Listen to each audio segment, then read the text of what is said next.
international rules-based system which has underpinned regional security, peace, and order in our region.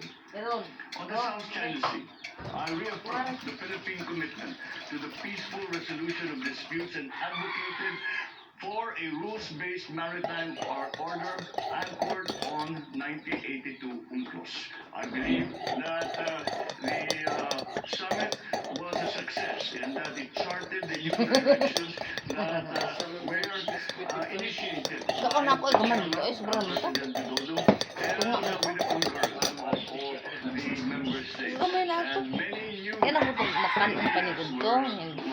ventilated and many of those were adopted, and we'll see, hopefully see some progress on the political front.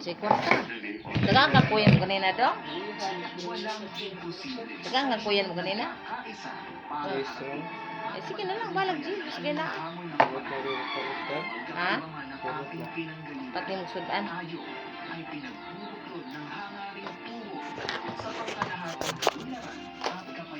Guys, okra, kamunggay, ampalaya. Ano guys, oh. Gulay po.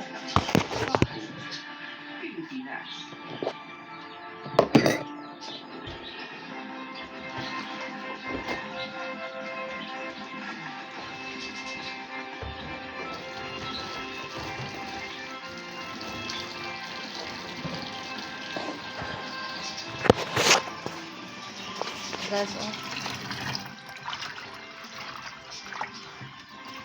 Luyot. Bukan ko sa luyot, guys.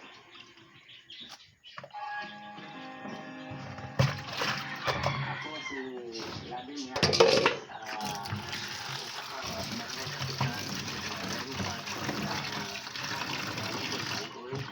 Paglingkod na po sa isip ko sa Amanda Barangay, kami nagbuhat ng usa ka resolusyon.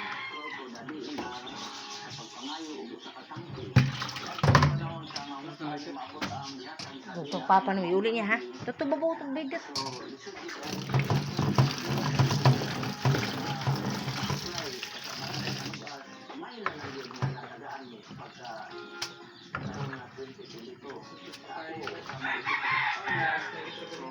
Ha?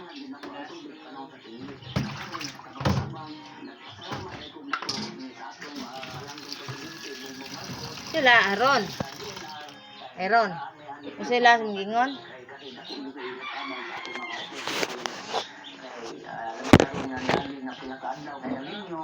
Kasi gingon mo ras?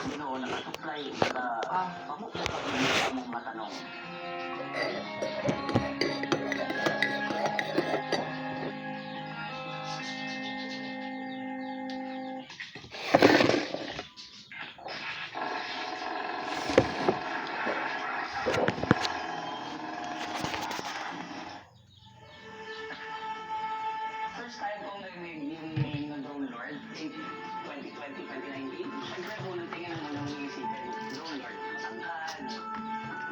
Lord, siyempre sa Lord, parang malaking tao, crazy.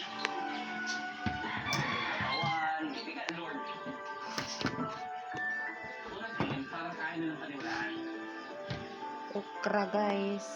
Alia, kamunggay, saluyot. So, sabi ko, si Drone Lord talaga siya. Kung ano talaga mag-Drone Lord siya.